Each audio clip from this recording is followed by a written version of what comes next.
منتخب من اللہ ہیں، آپ کے پاس تکمیل حفظ قرآن کی مجلس کی اہمیت و افادیت ہے، تب جا کر آپ یہاں پر موجود ہیں۔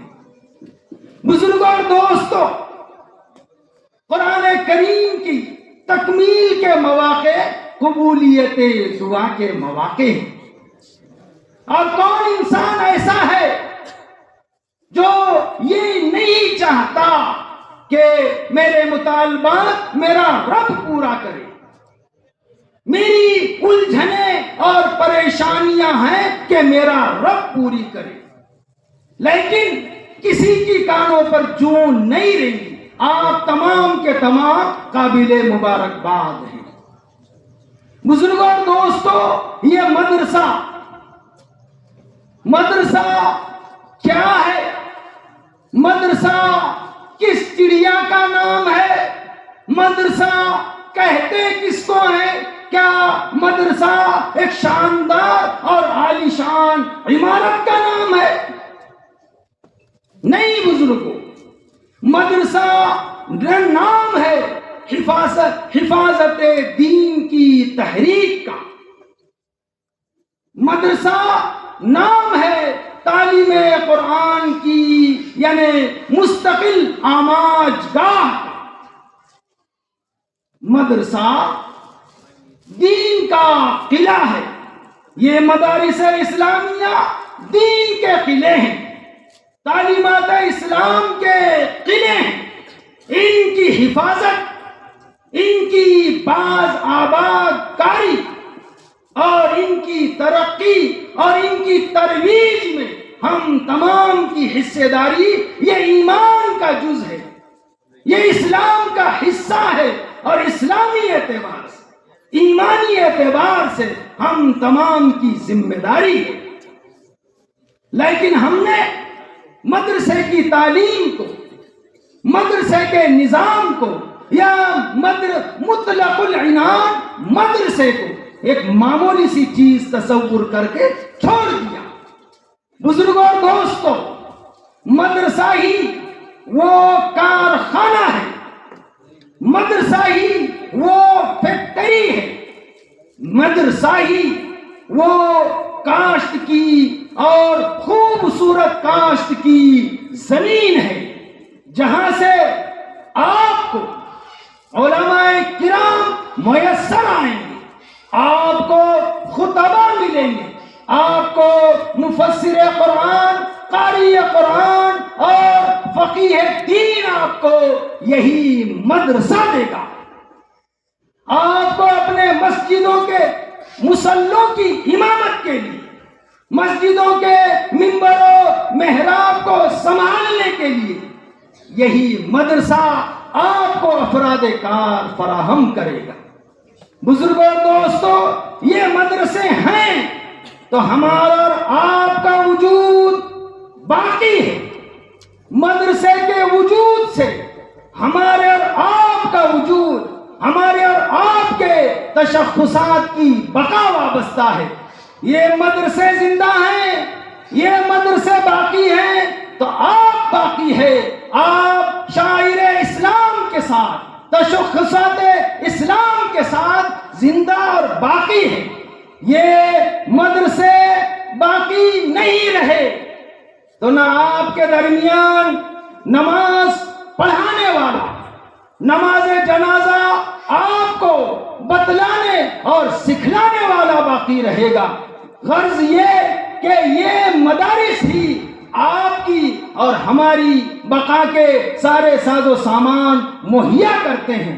مدرسہ یہ مدرسہ ہے، تیرا میں کدا نہیں ساقی، یہ مدرسہ ہے، تیرا میں کدا نہیں ساقی۔ یہاں کی خاک سے انسان بنائے جاتے ہیں، یہاں کی خاک سے انسان بنائے جاتے ہیں۔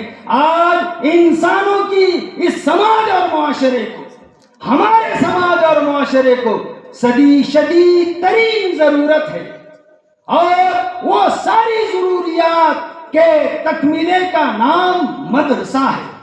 بزرگوں اور دوستوں، ہمارا اور آپ کا رشتہ مدارس اسلامیہ سے مضبوط ہوگا تو ہمارے اندر دین آئے گا، دینی تعلیمات آئے گی، اللہ اور رسول اللہ کا منشا کیا ہے یہ سمجھ میں آئے گا۔ ہم معاشرتی اعتبار سے، ہم تجارتی اعتبار سے، ہم سیاسی اعتبار سے کتنے بھی مضبوط اور مستحکم ہو جائیں، لیکن آپ کا استحکام، آپ کی ثابت قدمی، آپ کا دین انہی مدارس سے وابستہ ہے۔ اگر آپ مدارس سے، مدارس والوں سے آپ وابستہ نہیں، میں نہیں، کائنات کا سب سے مقدس ترین انسان جو باعث تخلیق کون و مکان ہے، وہ فرماتے ہیں سارے عالم میں، کائنات کے اندر سب سے معتمد، سب سے معتبر، سب سے زیادہ قابل اعتماد کوئی شخص، کوئی جماعت، کوئی گروہ، کوئی فرد ہے تو وہ مدرسے کی کھیپ ہے۔ علماء ہوں گے یا طلباء ہوں گے، میں نہیں، کائنات کا سب سے مقدس ترین انسان جناب محمد الرسول اللہ صلی اللہ علیہ وسلم فرما رہے ہیں۔ بزرگوں اور دوستوں، مجھے بات کرنی تھی، لیکن میں یہاں کے بکھرے ہوئے ماحول میں ایک بات کہہ کر اپنی بات کو ختم کر دوں گا، اس لیے کہ ہم سب کے بڑے اور سرپرست اعلیٰ یہاں موجود ہے، ہم تمام کو انہی کو سننا ہے۔ بزرگوں اور دوستوں، یہ بچے ہمارا فیوچر ہے، یہ بچے ہمارا مستقبل ہے، اور اپنے مستقبل کو جس طریقے سے پامال کیے جاتے ہوئے میں یہاں دیکھ رہا ہوں، مجھے بڑا درد اور کرب ہے، اس لیے کہ یہی بچے ہیں جو آگے چل کر مولانا رشید احمد گنگوہی انہی بچوں میں سے آپ کو میسر آئیں گے۔ مولانا اشرف علی تھانوی رحمت اللہ علیہ کی گنکاریاں لے کر اگر کوئی میدان عمل میں آپ کو کارہائے نمایاں سر انجام دیتا ہوا میسر آئے گا تو انہی طلباء کی وہ جماعت ہے، انہی مدرسوں کے وہ بچے ہیں جن میں سے آپ کو مولانا حسین احمد مدنی، مولانا سید ارشد مدنی دامت برکاتہم العالیہ میسر آئیں گے۔ پھر کیا وجہ ہے کہ ان طلباء کے پروگرام سے، ان طلباء کی تعلیمات سے، ان طلباء کی تعلیمات سے ہم مسرور ہو کر ان کی داد و تحسین کا مزاج نہیں؟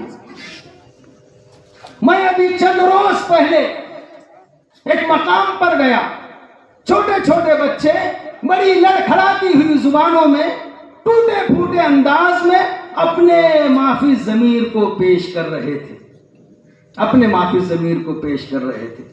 اس مقام کے لوگ بہت زیادہ آپ جیسے باکمال پڑھے لکھے مالدار نہیں، کھیتی باڑی کرنے والے، کاشت کرنے والے اور روز مزدوری کرنے والے لوگ تھے، لیکن ایک ایک بچے کو 2,000 روپے تک کا انعام ملا۔ ان بچوں نے کیا ظلم کیا آپ پر؟ ان بچوں نے کون سا ستم کیا آپ کے اوپر؟ اتنا شاندار مکالمہ آپ کے سماج اور معاشرے کا آئینہ بنا کر پیش کیا گیا۔ ہماری پیشانیوں پر سلوٹیں نہیں ہیں؟ یہ بچے یہاں پر کھڑے ہو گئے تو ایسے ہی کھڑے ہو گئے؟ ایک پتھر کی بھی تقدیر سنور سکتی ہے، شرط یہ ہے کہ اسے قرینے سے تراشا جائے۔ اسے قرینے سے تراشنے کے لیے، اسے خوبصورت مورت میں ڈھالنے کے لیے ان اساتذہ کرام کو کیسی قربانیاں اور کیسی جہد کرنی پڑی ہوگی آپ اندازہ نہیں لگا سکتے، کیونکہ ہمارے سماج اور معاشرے کے حالات سے ہم سب کے سب اچھی طریقے سے واقف ہیں۔ تو بزرگوں اور دوستوں، ہم سب سے پہلی بات تو یہ کہ بچوں کے پروگرام کو زیادہ سے زیادہ سننے کا ہمارا اور اپنا من اور مزاج بنا ہے، اس لیے کہ یہی بچے آپ کو آئندہ چل کر حضرت مولانا حلیم اللہ قاسمی انہی میں سے آپ کو میسر آئے۔ آپ کیا سمجھتے ہیں کوئی اور کھیتی ہے جہاں سے وہ کھیتی پیدا کرے گی، یا آسمان سے کوئی ایسی بارش پڑے گی زمین پر ہم کو حضرت مولانا حلیم اللہ مل جائے؟ نہیں، یہی بچے ہیں اور یہی طلبہ ہے اور ایسے ہی مدارس ہیں جن سے پروان پا کر، جن سے یعنی روشنی پا کر یہ طلبہ اپنے آپ کو بناتے، سنوارتے، موٹیویٹ ہوتے ہیں۔ تو بزرگوں اور دوستو، آج کا یہ اجلاس مدرسہ تحفیظ القرآن کا تکمیل حفظ قرآن کا اجلاس ہے۔ یقیناً میری بھی طبیعت چاہ رہی تھی آپ کو دیکھ کر کے میں کچھ بات کروں، لیکن ہمارے صدر محترم ہیں اور ہم سب کو میں خود بھی بڑی محبتوں سے سننے کے لیے اور اپنی ذات راہ کے نشان طے کرنے کے لیے، راہ کے نشان طے کرنے کے لیے یہاں پر آیا ہوں، اس لیے میں اپنی بات کو یہیں ختم کرتا ہوں۔ میں نے میرا لہجہ ہی اصل میں تھوڑا سا کرارا ہے، اگر کسی کو ناگوار گزرا ہو تو معذرت چاہوں گا، لیکن اگر آپ کسی وقت بلائیں گے تو میں ضرور بولوں گا انشاءاللہ۔ جزاک اللہ خیرا وآخر دعوانا الحمدللہ رب العالمین۔ جزاک اللہ۔